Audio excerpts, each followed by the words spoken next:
I would like to introduce you to our youth panel with Dr. Devika Mittal.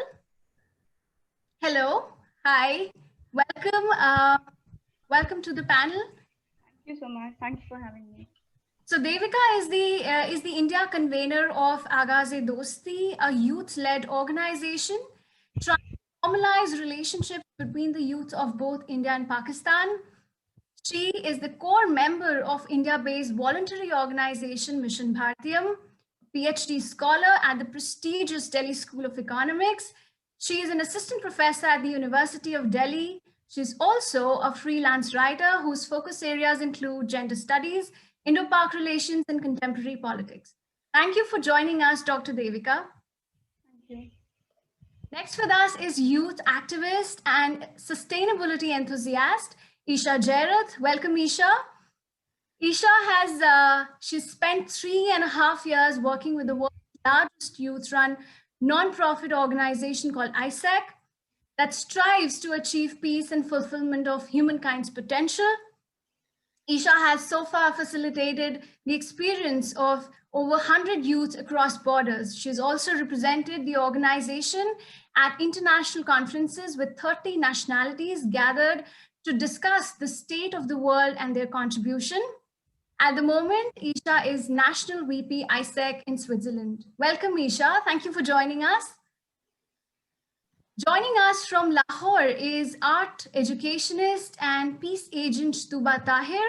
So Tooba is a recipient of 2018 Salamti Fellowship, a program that actively engages students, social leaders, peace seekers, peace champions in peace activities by providing them knowledge, expertise, motivation, and support network. As an educationist, Tooba aims to use art as a medium to teach kids. Next on the panel is Saadia Gardezi.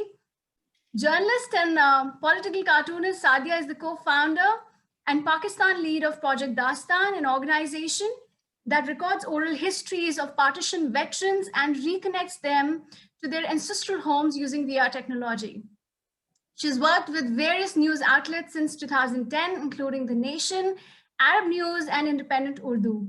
At present, Saadia is pursuing her PhD at the University of Warwick. Welcome.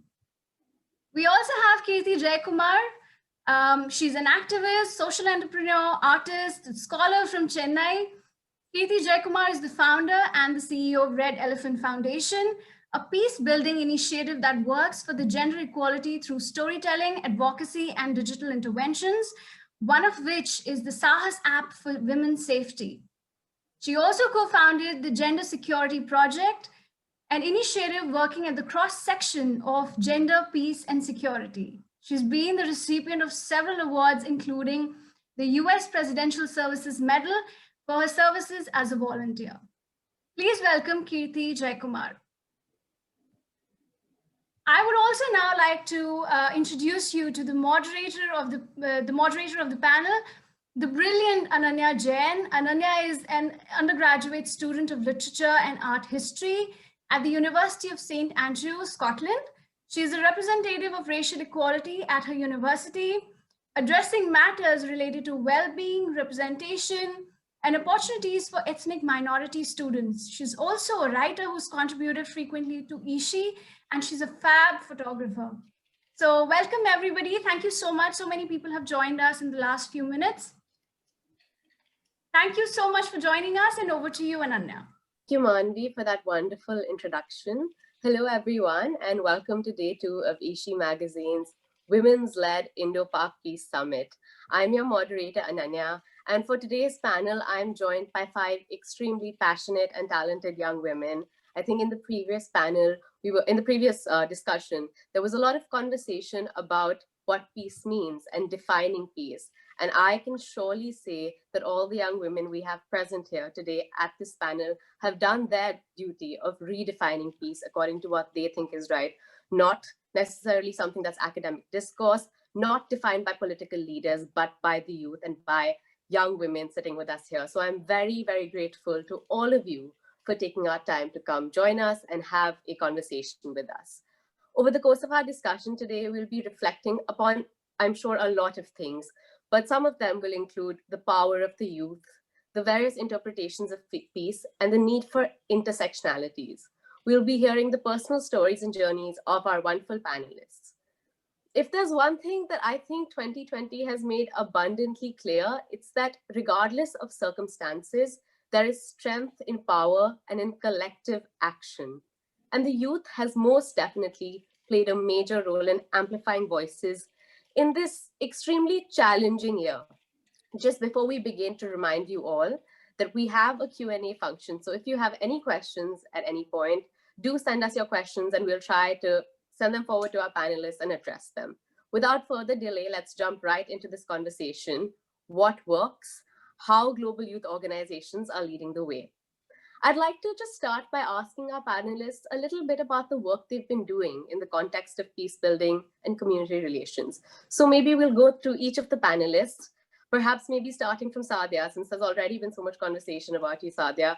Do you think you can tell us a little bit about yourself and your team at Project Dastaan and how you've specifically been using technology and stories to create bridges and what that's meant for peace? Hi, everyone. Thanks so much for having me. It's indeed an honor to be here among so many amazing women. So I am the co-founder of Project Dastaan.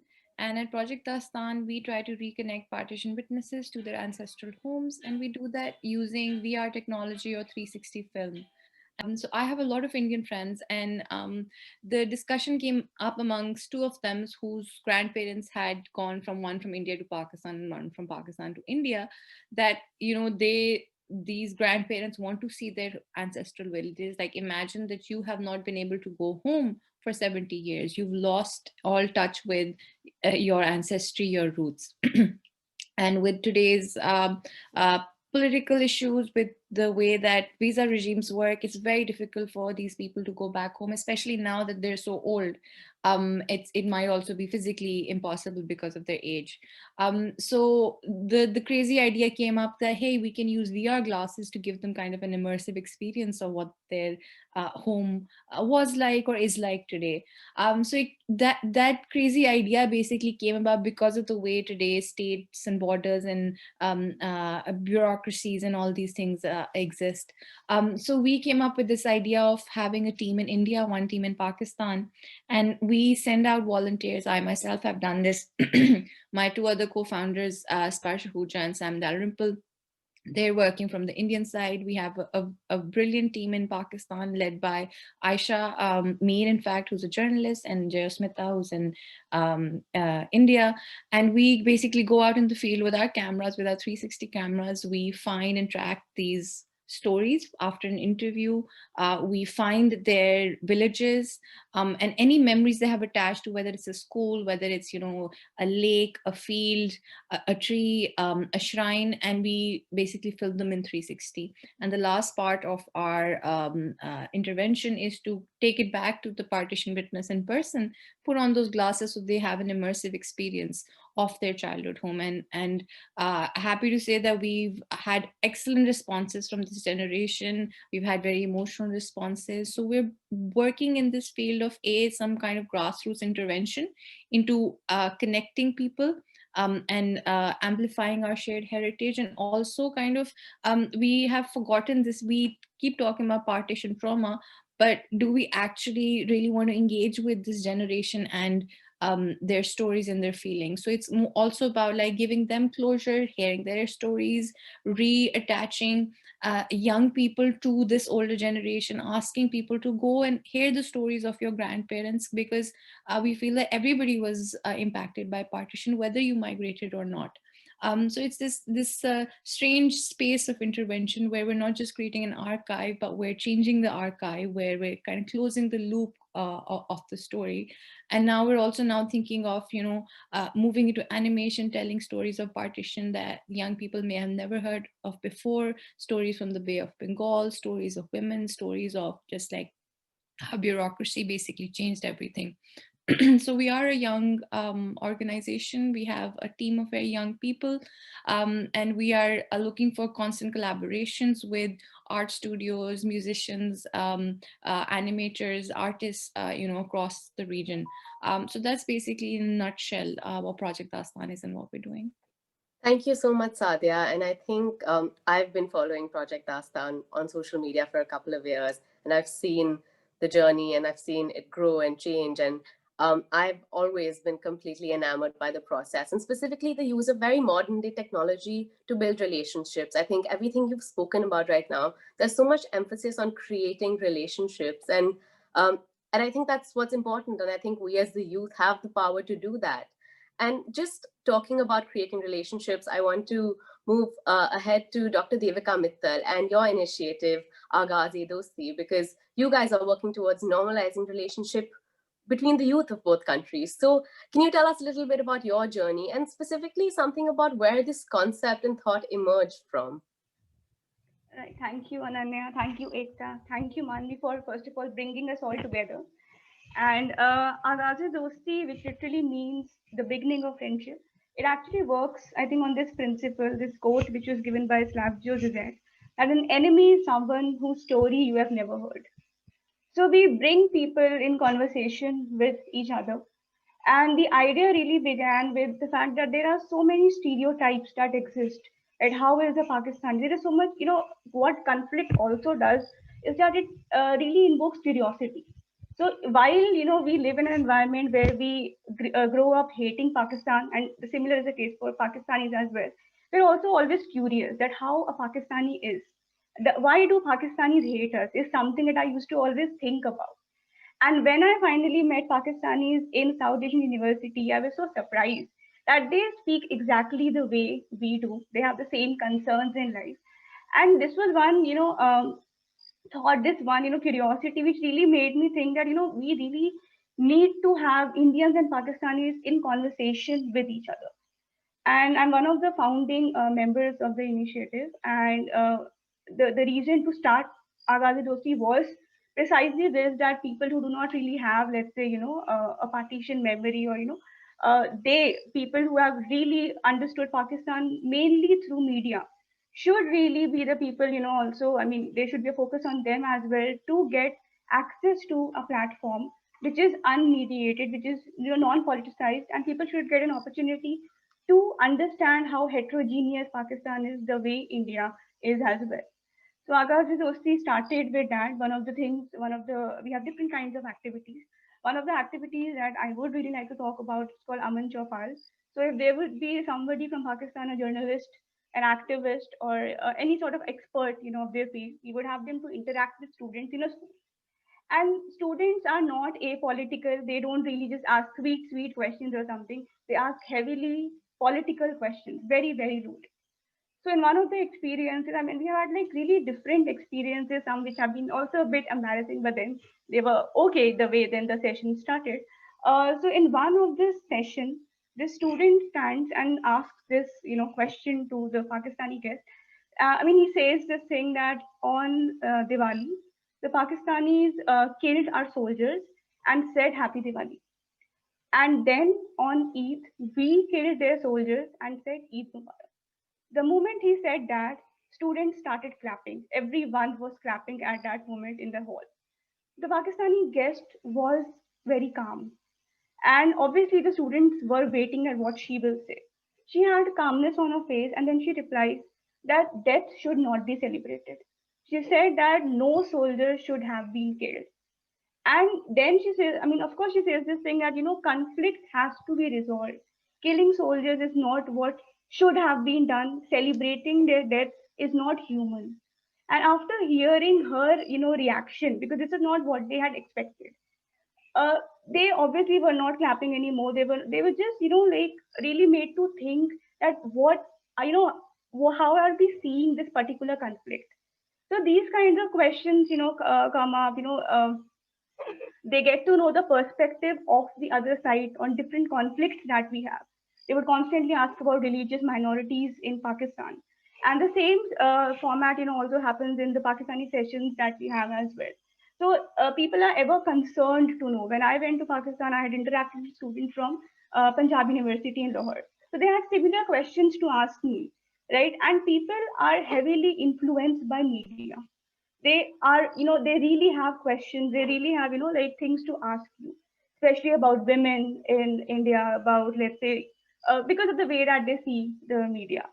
So it's important to have these conversations. It's important to let them understand that we have to be critical of not just the other, but of our own self as well. Because of the visa restrictions and because physical mobility has always been a problem, we did eventually turn to technology in a bigger manner, because then we started having these interactive sessions between students of India and Pakistan through virtual conferencing session. We call it classroom, Indo-Pak Classroom Connect. So when students talk to each other, we don't really have them to talk on political issues. So we had them to talk about culture maybe, or exchange notes on daily life. So we thought that will again be, sort of moderate, because I was more inclined towards Aman Jopal type sessions, wherein they do get answers, right?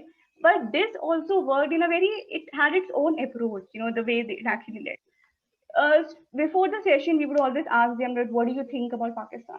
In one voice, they would say enemy, right? And the moment, when they actually see their enemy, their reaction always changes. The kind of concerns that they have, that they pose to their friends, the same age across the border, are like, oh, do you like maths? Do you also get a lot of homework? Who is your favorite teacher? Or they would really be surprised to know that, okay, they also watch this particular TV show, or they would be singing songs. In one of the sessions, again, I'll obviously end with that. But in one particular session, which really also moved me in some way, was this, that so there was this interactive session which was happening between students of Karachi and students of this city in UP called Bulandshahr, place in UP. So they were singing songs. They were singing all these Bollywood songs, and I thought of maybe making a video. So I turned and was looking for the camera, and suddenly I hear this bhajan playing. So I was like, why have they turned to like, why are they doing this thing? So I sort of assumed that they have started playing this bhajan now and all. So I started looking at who is singing, so that I can signal them to not do that. But then I saw that nobody was singing on the Indian side. And then I realized that the sound was actually coming from the video. And students there were singing that song just to tell people that, look, we do here, all these Bollywood movies, we do have an access to your popular culture. So that thing moved me in the way that, okay, I could never imagine that thing happening. Right. And here are students who can actually move away from the historical baggage that we have. They are there, it is on us to really, tell them that what kind of narrative they should hold on to. So what Aaghaz-e-Dosti does in very short is that we are replacing narratives. We are making them in conversation. We are bringing them in conversation with each other and giving them new memories to take away, new memories to, rely on. So I think I'll end with that. Thank you. So my story goes back to 2013, where I started as a peace educator and founded something called the Red Elephant Foundation. The idea, of course, subtly being that I wouldn't show up if I called it center for something, it would intimidate me. But the larger joke there is to paint the elephant in the room red so that you sit up and take notice. And that was the journey into peace education. And I come from the south of India, which is not directly, even historically, impacted by the partition. So you wouldn't see on average the narrative of partition coming up even in the generations that preceded us. And yet children in India, across the board, wherever you are, like children in Pakistan, have certain defined ideas of the other. And that came up in a couple of classrooms. So I was invited into a classroom to work with the students on peace education, where the problem of bullying involved calling children who didn't get along, one child would call another, a Pakistani. And that was very messed up on so many levels, because here you have a group of children who are so displaced from the actual ethos that fed into this hate. And then these children are normalizing a particular kind of conduct. So when I went into that classroom, I realized I wasn't going to go to speak to them. I'm not there to throw information at them, because whatever information they've received that has allowed the normalization of such labeling is definitely more fun for them to hold on to than 1 hour of a lecture. So we sat through a process of storytelling, we sat through a process of games, and I didn't bring up this topic until the end, when I asked them to just take a sheet of paper and to draw a Pakistani. And I just gave them 10 minutes and I said, you're going to draw a Pakistani for me because I did hear this word come up several times and I want to see what a Pakistani looks like. And then the children were hesitating, they were thinking, they were squirming a bit. They said, can we do some research? I said, be my guest. This was a school of privilege. They did have access to smartphones and tablets. So I said, be my guest. I'm going to give you 5 more minutes and I want you to do research. So it was amazing to just watch those faces transform when they Googled Pakistanis, when they saw human beings. And when I want to reveal the age of these children towards the end, when it'll actually become apparent why this was such a revelation for them. But just seeing human beings look much like them, like their siblings, like their older sisters and brothers at home, like their neighbors, it was startling for them. And that led into a conversation which ate up their math period. They were very grateful to me for it and other unrelated exchanges there. But the conversation that came up after that led to where are we getting this information from? Who's telling us that this is what you call the other? Who is the other? How do we make this judgment without having a chance to engage with another person who holds this label out of their own dear care for their country? And is it fair for us to demonize a person or a people on these lines? So at this point, the entire game changed. And these children said, we want to be able to take everything you shared with us and go back home and do the same thing with our parents or children or siblings or classmates or other friends from different classes they were part of, and then report back. And that tiny ripple effect wound up petering into so much change significantly because the conversations turned healthy with just the sowing of a seed. And these children were all of 6. Just 6. And so you can think about how, if that narrative was allowed to stay in their minds, first graders who have enough social capital, enough knowledge capital to use a smart device, but they didn't think it twice to verify with a smart device. They knew how to search on Google, which is far ahead of its times. A 6-year-old being able to do that is definitely something else. But the fact that they didn't think to check if this label was something they can use callously, and then shifting that behavior was actually such a defining moment for them and for myself. But 7 years on, 8 years on, now it's 2021, time escapes me sometimes. I've switched gears and moved out of being a peace educator with a foundation. I still do that on a private and an individual basis, but I work more in the space of women and security, particularly in the context of sexual violence and armed conflict. And that is one of the major factors that goes ignored in any peace talk, in any dialogue.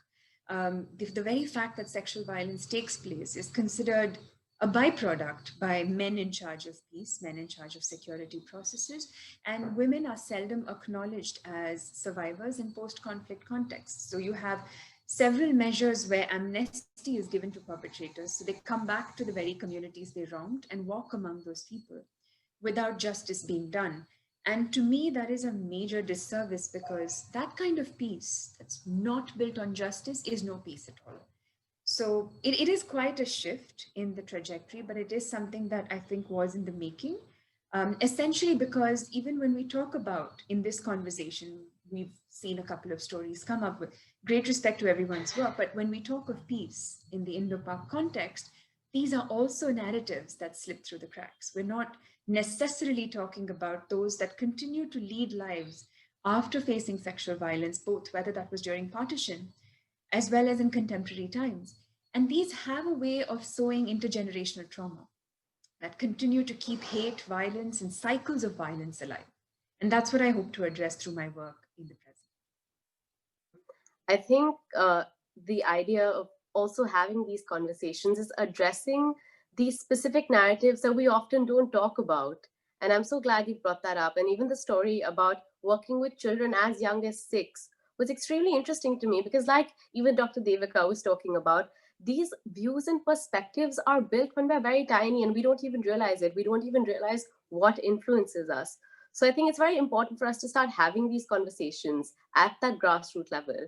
I'm going to move towards Tooba now. We have her also here. And I know, Tooba, you have experience with the Salamti Fellowship. And I was wondering if you could tell us a little bit about it and how that's facilitated peacemaking through perhaps community building. So I'll briefly like to tell you that how it all started. So once I did my bachelor's in TV and film, I don't know if it happens there, but you know, now the pressure was, now you've done your bachelor's, ab tumhari shaadi karane ka time aa gaya. And somehow I wanted to escape, and and I was already teaching part-time. So I realized that I want to do masters in art education, that how I can use technology to teach. So I applied to another city, Lahore. I went into BNU. And you know, as a teen, as like a young person, you have few things in your head that, okay, I want a good job, I want a good friends, I want to get done with good education. And I did all of that, and still there was a certain void inside me. And talking about peace, I feel like if you do not have peace within, how are you going to have peace outside, and how you can kind of radiate that? And in that phase, I was like, that I need a miracle, I need a place where I can, you know, spend time with myself and interact with people that I don't know. And that's when Salamti Fellowship happened. It is a initiative by Shaur Foundation, which gives you a 7-day experience. Just under, you do not have to use cell phones. You have to interact with other people from, you know, like different backgrounds. And you have to eat very, very healthy food, and you have to get up at 6 a.m. and you have to sleep early. So I was really, really excited, and I went there. And how they kind of inculcated that how sleep schedules is so important, how meditation is very important to have those difficult conversations within yourself. And then they would talk about critical thinking, they would talk about creative thinking, they would talk about how to resolve conflict. And we had these really trained and expertise who would come and talk about those things. And you know, one of the takeaways was that how they created a safe space for us to kind of have difficult conversations. So a person who's from a different religion would talk about that how we hated Muslims because of they did this. And you know, and then we would feel, you know, we also hate you. And you know, the kind of conversations we had, but also with patience, that you listen to the whole story, you listen to the whole narrative, and you know, you share experience that, you know, how hate is a common experience or love is a common experience, and how we kind of like collectively shed off those unhealthy emotions. So after the fellowship, and since I was also a master's student, so I was given the opportunity to be a teaching associate. So one takeaway was that I'm going to meditate daily, and I'm going to have those difficult conversations with the students. So what students used to do in the age of like 20, 23, they would mark their attendance, and they would पीछे से वो निकल जाते थे दरवाजे से. So my teacher, who is like the professor, would say that Tooba, go, please get them. So I would go them, and you know, a few were like lighting cigarette. They're like, no, we don't like the class, and a few are just like chilling. And I was like, you're paying for this, and this is a very expensive university, and I had to do 2 jobs and study really hard to get scholarship. So I was like, how can you throw it away like that? And they would open up, you know, I had a breakup with my girlfriend, I don't feel like studying. Other would just say that my mother is just being a pain. So, you know, I started to have this mini classroom outside the class, you know, and my professor hated me for that. But, you know, that was just a space where they would just went out to me that, you know, these are so many problems that we're going through, and we don't care what the psychologists are saying. We don't care about the things we have in curriculum, because they were so consumed in their heads that they were not paying attention in the class. So, and you know, in that phase when I was already like listening to students and encouraging them कि अच्छा ठीक है मैंने आपकी बात सुन ली, like just go inside and study. उसी time पे there was a girl who attempted suicide. She jumped from the 4th floor, and she died उसी दिन ही. And after that, I started to get a lot of students, and they would just say that how they were like trying to hold up so many emotions inside. But this event has triggered so many past trauma, so many things, that irrespective, they're so privileged and they belong to a certain class, but still what troubles they face, nobody is there to listen to them. So I started to have a lot of students inside, like had like a space where they would talk to me about these things. And that's what I did. I took my thesis forward, then how we can create safe spaces where I can listen to the students, and then how art can be used to kind of like channelize these emotions, because they're not taught if you have these unhealthy emotions, इनके साथ करना क्या है? How you can channelize, because if you have hate inside. So, you know, if I look at other person, I'm going to radiate hate. So what Peace Fellowship actually helped me, which more focus was on how to have peace within, to kind of work around your trauma so that you know, like emit peace and harmony, and that's what's happening around us. And if somebody has hatred, that's why they're radiating hate.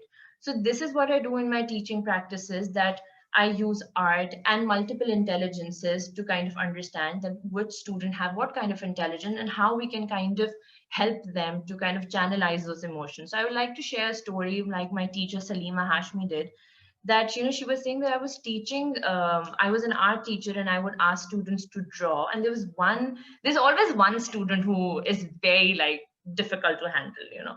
So she was like, I would ask him to paint and he would just like scribble as like, I'm done.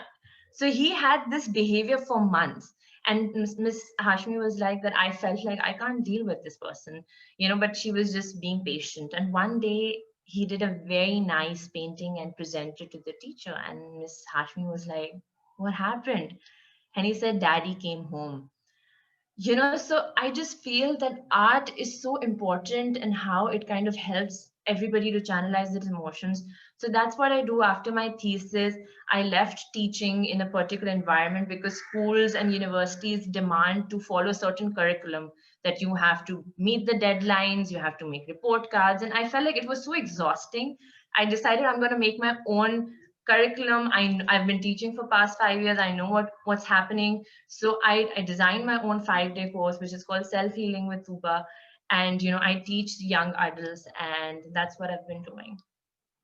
I do feel like curriculums need to be designed to talk about things like this. This is more important. And if they are designed like this, then all of us will be willing to have these conversations, which right now we're calling difficult. But if we are from the beginning only taught to have them, then why will this even be a problem? So I think, and specifically using art, as someone who's very personally interested in art and art history, I think there is just this very beautiful way in which art can speak for and speak to so many things that we're often afraid to verbally maybe say. So I think this is wonderful. And I think this lends itself quite well to our fifth panelist, Isha, who works with AIESEC, which is an international organization. Hi, Isha. So can you tell us a little bit about AIESEC and how you think your experience with AIESEC and your leadership building program has facilitated peace across different communities? To tell you more about AIESEC, I will go into a little bit of history. So AIESEC started in 1948, right after the Second World War, when a group of 7 young individuals from across 6 nationalities in Europe gathered together, and they decided that we don't want war anymore. We want peace in the world, and we want to prevent similar conflicts. That's when the idea of AIESEC came to be. And we decided, or like they decided, that in order to have peace in the world, there must be cross-cultural understanding. And only when there is cross-cultural understanding can we begin to talk about peace or to prevent similar conflicts. So what we started to do is facilitate cross-cultural exchanges for the age group of 18 to 30 years of age, which we believe is the youth age for travel. And we send them to internship programs, to volunteering programs in all across the world. We place them in NGOs to work on the sustainable development goals, or to develop themselves professionally by placing them in companies which have a mission similar to ours. So today, currently, after 70 years of AIESEC, we are present in 120 plus countries and territories across the world, with about 50,000 youth members spread in these countries and 1 million alumni. Every year, we deliver like 35,000 experiences of cross-cultural exchange with 7,000 partners who believe in this mission of ours and help us to actually fulfill it. One question that drives all of us is, what would the world look like if we can engage and develop every young person? This is the question that drives us to strive to achieve peace and fulfillment of humankind's potential. This is our current aim and vision of AIESEC, and this is what we have been striving for the past 70 years. We also, like, the main reason that we work with the youth is we place our confidence in the youth as a key to unlock a better future. We believe that leadership is the fundamental solution. And if we want to build leadership in the world, then we must start with the youth, because they are the future. So there's nobody in my organization currently that is above the age of even 29. It's fully run by the youth, for the youth, present in these 120 countries where young individuals gather together in 800 conferences each year. These are the opportunities that we have to connect as young people, to interact with each other, to know more about where we come from. And we fully also do not just believe news. So if there is a news that comes up about a country, we'll quickly text our friends in, like, say, Morocco, Japan, or wherever in the world that we are, and confirm with them, is this true? Like, this happened, like, are you okay? And the special thing about AIESEC is that if you are an AIESECer, it doesn't matter where you come from. So if somebody texts me and they say, hey, I'm from AIESEC and I'm in this country, automatically I know they're an ally. Automatically I know that this is somebody that I can trust and who will know me and what we do. So this is something that AIESEC strives for, and we are a full leadership movement. So it's not like, yes, our main purpose is like peace and fulfillment of humankind's potential, and we do this by being a leadership movement today. So that's what AIESEC does. And I really like your enthusiasm, because you are visibly very passionate about this. And I think that's so important. So that was a vague introduction from everyone about what they do. And I'm also keeping time in mind, because I would love for all of us to engage in conversation together. And I think my next question is something some of you have already addressed, but I think it'd be very interesting to know if anyone has any fun anecdotes to share about their interaction with people from the other side. Are there any interesting stories about some stereotypes you may have had, or something that was reinforced, or something that was challenged? I know Isha had some interesting stories. Yes. So, I mean, the job that I do, it entails me generally to be in interaction or with conversation with at least 50 nationals at a time. And anytime I talk to somebody new, there is a stereotype that breaks, a stereotype I didn't even know I had.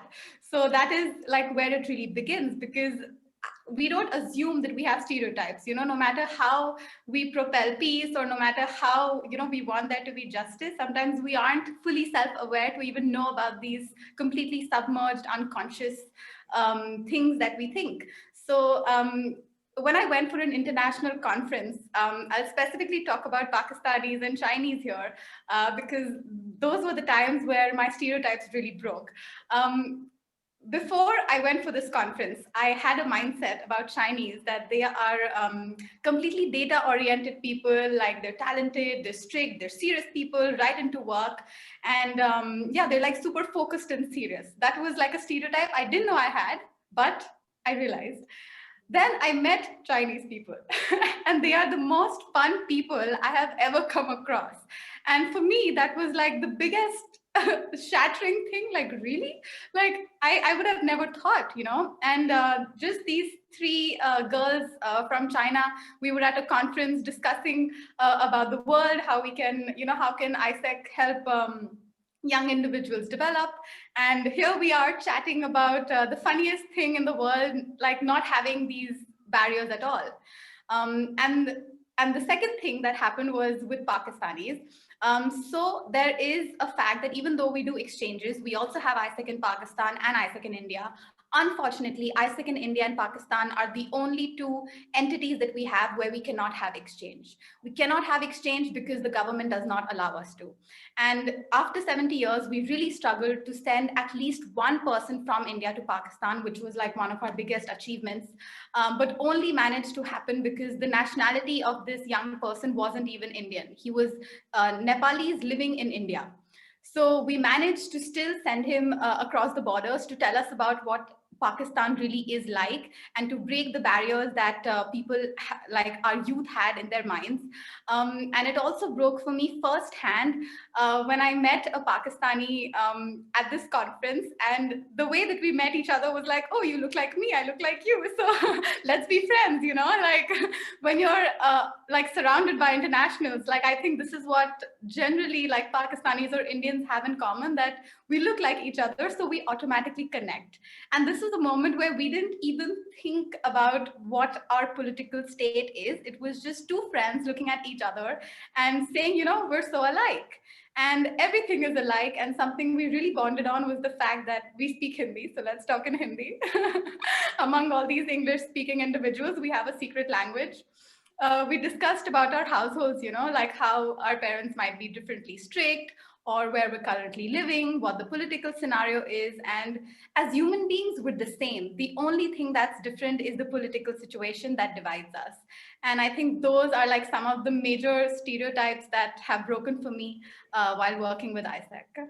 No, I just wanted to share that I am in a 6-year-old Antakshari game on WhatsApp with a friend from Pakistan. It's irregular because we wind up singing with voice notes when we get a moment and when it's quiet, but we haven't repeated a song in 6 years. So that's saying something. That's saying something. But I also want to go back a little bit to what Saadia shared, which is how we meet outside the country. And then there's this camaraderie like Isha shared about the language, right? So I just recently graduated from Coventry University, where 2 of my classmates were from Pakistan.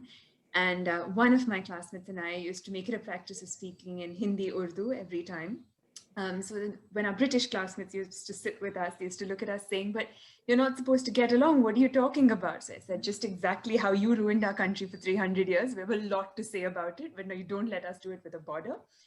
So yeah, I mean, there's so much that we can share. It doesn't have to always be about the politics of life. It doesn't have to be about the one line that divides us. It can be about 10,000 other things that unite us.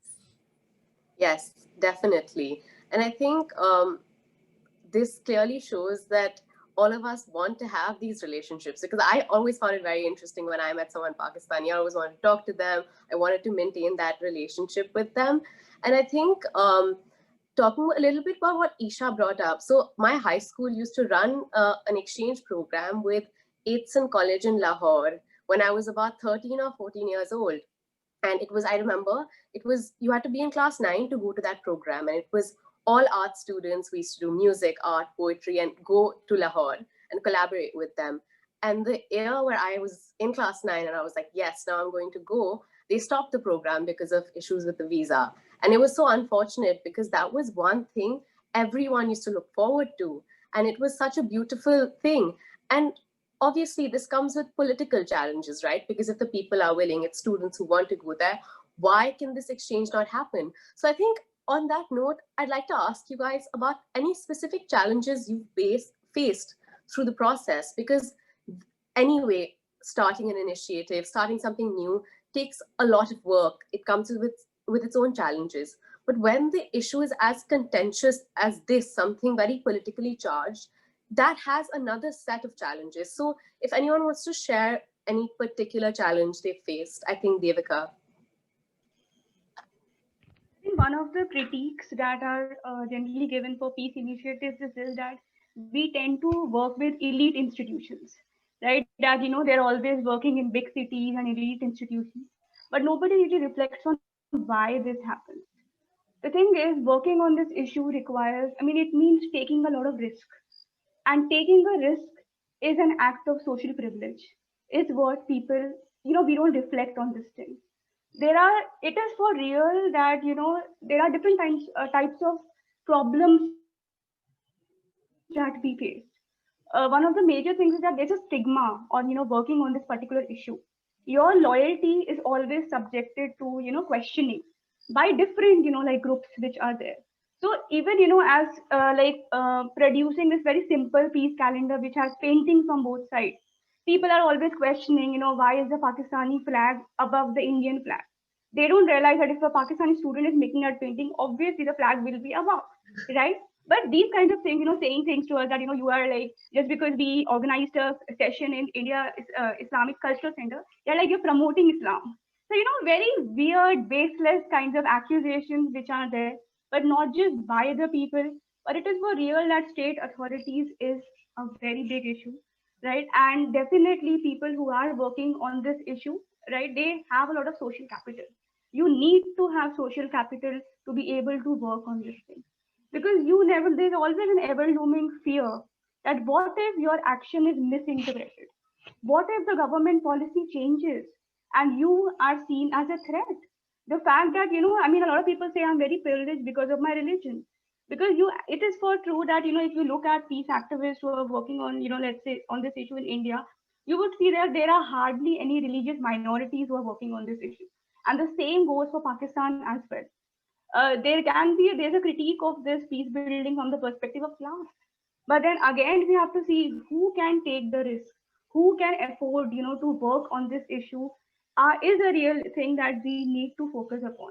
The challenge that we get from the state authorities, from the intelligence, it is for real. The monitoring that happens, we have to constantly be very aware of what we say. I have no love for Pakistan Army, and why do I have to constantly say that? Right? I mean, my nationalism is based on love. My nationalism cannot be based on hatred for any community, any country. But this is a fact that I have to constantly tell people. So, I mean, that's all from my side. This is all I wanted to share. Yeah, I think I completely agree with this, because specifically in India, and I'm sure this happens in Pakistan too, everything is politicized and everything becomes a religious us versus them narrative. I'm not sure who it was, but I think previously on the panel, someone had spoken about othering and this creation of this other identity and the constant need to validate your intentions. But what would the intentions in this situation be? So I think this is a big challenge that comes through. I was wondering if anyone else wanted to share something about anything they faced. I would just briefly like to say that one of the problems that I face is that people do not like to read. So they will pick one thing and they'll be like Islam essay, like Islam essay, like I feel like if you really want to understand, you need to have like holistic understanding of it. Like, if you read the lives of Prophet Sallallahu, how kind and his whole life is about, sharing love, like compassion. And so I feel like this is one of the problems that I face, that every time you need to be very calmly listening to their perspective and being like giving love to them to make them understand. Okay, everybody has a different challenges, and like every holy book is saying that you need to do good things, you need to smile, you need to give charity. So everybody, matlab, jo jisse ho raha hai, they should take it like baby steps and not like expect us to do everything. So I feel like one of the challenges I face is that people are not well read. This is one of the problems. Tooba, I just want to mention my mom just gave a high five when you said this. She Thank you for saying what you said. Yeah, people don't read. Yeah. Thank you so much for that, Tooba. And I think while I could go on talking to you guys forever, I'm trying to keep time in mind. And quickly, right before we close, I think we did start this conversation talking about peace. The panel is about the youth and peace. Do you think your understanding and approach to peace has changed through this process? I mean, if anyone wants to quickly answer that.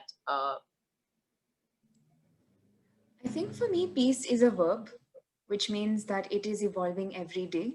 The moment I see it as a destination, I shouldn't be in this work. So I think that's basically where I'm coming from with this. Beautifully put. I think Saadia also wanted to add something to that. Yeah, I just want to add that I think Dr. Devika said a very interesting thing, that, a lot of what we're doing is because we have privilege and we have the capacity to go abroad and meet people, to do this kind of activism. And we kind of don't realize well, the people that we actually want, whose minds we want to change, they're not like us, and we need to like engage in more empathetic work to reach those people. Like those people, it doesn't just because they don't have chances to travel, they don't have the culture and the societal support around them to, let's say, read or be smart, talk smart. If you feel that their language is hateful, if you feel that they hate Indians or they hate Pakistanis, it comes from a certain socialization that they've been through. And I think that if we're in places of privilege and if we're going to talk about peace, we need to kind of understand what that scenario is, where it comes from, and how we can change it without enforcing our privilege and our prejudices. They think we're prejudiced in that way, and we can't really enforce that on them, right?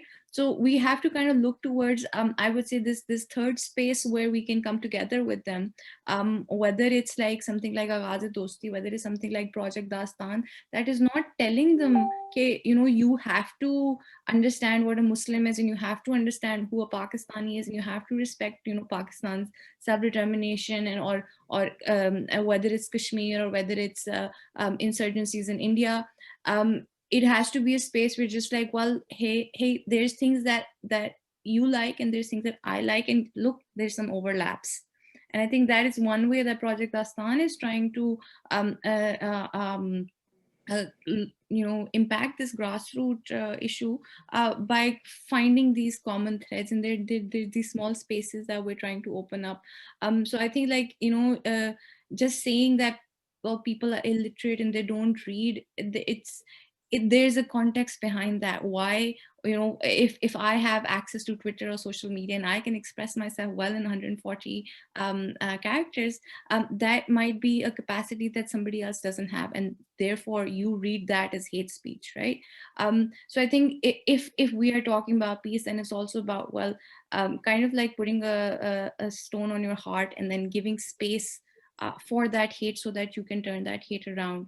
So I think it takes a much bigger heart, a much bigger sense of giving empathy, patience, to kind of counter that hate speech. Like Project Dastaan does sometimes get hates, like, oh, these are Hindu haters, or they're taking people back to Pakistan, and it's just this misinformation that we constantly have to counter. That this is not about that. This is more about, like, my granddad just needs to see his village again. It's as simple as that. And that is something that everybody, whether they Indian, Pakistani, Hindu, Muslim, Sikh, can understand. We want to go home. And doesn't mean कि हम Pakistan या India छोड़ देंगे. Saadia, just want to like really appreciate. I actually went to National History Museum, and I actually heard those stories, and I was crying that in the textbook we always like saw Hindus as like some kind of villain. But I feel like how much we need these kind of experiences. जब आपके दूसरे senses they're added. Like even if you talk to me about any Indian movie or any song, I remember when you add more senses to like visual, sound. So what, Saadia's work, I really appreciate that. I still remember those stories and keep the awaaz of the like the old people, how they share their stories.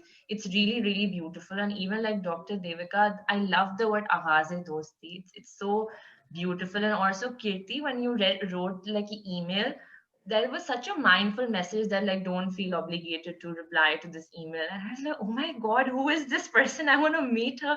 So, and also I read your, Isha, I read your whole journey of the AIESEC. So I felt like we kind of shared a lot of common experiences. So I'm so grateful to be part of this panel and like share those kind of experiences. So thank you, everybody. Just wanted to share that. I feel peace is understood very differently in very different places. I think it's not only affected by culture, but also your socioeconomic background, whether you're in a developing country, in a developed country, because right now I'm working in Switzerland and it is polar opposite to India. And I see here when I talk about peace, it means very different things. Back in India, it would mean about even just being able to bring bread home for your family, or, doing something for the sustainable development, for example. But here, peace is more like having a purpose in life, or being able to make my father proud, or so the meaning of peace is so different for everyone. And we can just see how when you have cross-cultural exchange, you really understand, or like when we spoke about privilege, you break that privilege and you understand that, okay, if you are in a more developed countries, say for example, then you have the resources to maybe make a difference in a country that's not there yet, which is why when we do these exchanges, we also encourage them to go and support other nations by going there and volunteering and actually sharing that privilege with others that might not have it. So there's a question. Yeah. Okay, I'll quickly read it out. I think it's from Pragya, and she says, which age group do you think is most rigid? Since Saadia works with the oldies and Kirthi worked with kids, and she says anyone can answer this. So really quickly, we can perhaps end with this. I can take this one. I think people are people, so it's hard to say who's more rigid. There's a perception that the older generation would be more rigid because, hamare bade hain, there are elders, etc. But I think it's the way that you can have a conversation with the person that really changed that rigidity. So we come across a lot of people who are very anti-India or anti-Pakistan, and they've gone through partition and they've seen some horrible stuff. But then when you talk to them about their childhood, they start talking about their Hindu friends, they start talking about the Muslim man who saved them. They start saying things like, well, we don't have anything against those communities, we would love to see them again. So a lot of this hate kind of evaporates if you take it away from the national macro level of analysis and you bring it to like two people talking to each other, whether it's kids, so I think our job, and I'm sure a lot of you on the panel will agree, it's more about how you engage in that conversation and what tools you have to kind of bring out those empathetic lines of shared heritage.